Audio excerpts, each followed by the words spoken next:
Welcome back to the channel. Today, we'll be discussing about the procedure of registration of a corporation in the USA. The first step involves choosing a desired name for the corporation. As a business owner, you need to decide the name of your prospective corporation to be registered in the USA. Such a name should be a unique name and should not be similar to any other name of a pre-existing corporation in the USA.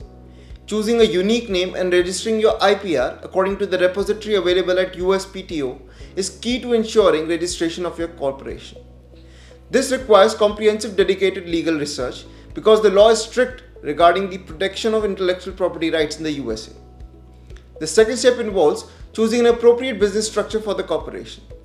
The promoters of the corporation are also required to choose an appropriate business structure for the corporation.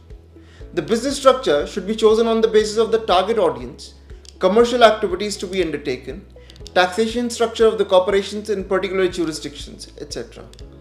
The promoters must decide which business structure would be most suitable in order to achieve their objectives. The third step involves filing the certificate of incorporation. The promoters of the corporation are required to file the certificate of incorporation with the secretary of the respective state.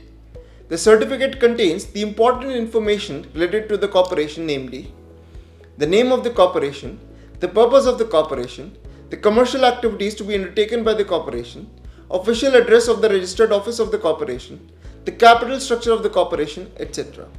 The fourth step involves appointment of a registered agent. A registered agent is a person or an entity that resides in the state of incorporation and takes full responsibility for handling communication and other business-related inquiries. Non-resident corporation must name a registered agent who is available during the working hours and may receive and sign documents and attend queries in the business's name. Fifth step, the preparation of bylaws for the corporation. The corporation is required by law to prepare the bylaws for the corporation, which shall act as the internal rules or ground rules for the internal functioning of the corporation. The sixth step involves appointment of the first directors. The incorporator, that is the person who has signed the papers of incorporation, has to appoint the first directors of the corporation and accordingly hold the first board meeting. These appointed directors shall remain the directors of the corporation till the conclusion of the first annual meeting of the shareholders. Thereafter, the seventh step involves distribution of the stocks of the corporation to every shareholder. Thereafter, the stocks are issued by the corporation to every shareholder that has made investment in the corporation. The final step involves obtaining the business permits and licenses for the corporation. As per the type of the business entity, you need to obtain licenses and permits required to carry out your business in a particular state.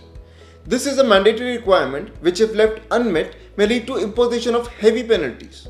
Now that we have discussed the procedure for incorporation of a corporation in the USA, let us now discuss the post-incorporation requirements for a corporation in the US. Once a corporation has been registered, there are few more responsibilities that are required to be undertaken. These are called post-registration compliances. We will discuss some general post-registration requirements, although there may be some other guidelines also that a particular state in the USA may prescribe. The first requirement is obtaining the EIN or FEIN number. FEIN stands for Federal Employer Identification Number. It is a number issued by the Internal Revenue Service of the USA. This number will be required by the corporation's owner in case one needs to open a bank account in the name of the company. However, one needs to check with the local banks to see if banks require EIN to open a bank account. The second requirement is opening of a bank account in the name of the corporation. For handling domestic clients, it is advised to open a US bank account. In the case of foreign ownership, after obtaining the EIN or FEIN, a corporation can open a bank account in the USA. It is also advised to open a bank account in the owner's home country. The third requirement involves obtaining the registered phone number. Every corporation must have a registered phone number which is open to receive calls and communication. It is the responsibility of the management to check that the line is operational and working during the business hours of the corporation. The fourth requirement involves filing of the annual tax returns of the corporation. The corporation is required to meet all the tax requirements which have arisen along with the associated compliances that are required to be met by the corporation. The fifth requirement is filing of Form BE13. For the companies that have non-resident partners or are owned by non-residents, they must fill up the questionnaire known as the Form BE13 with the Bureau of Economics and Statistics. This is a crucial step as non-adherence invites a heavy penalty of $2,500 US, specifically for foreign investors and not for domestic partners or corporations. For more such content, please subscribe to the channel. Thank you.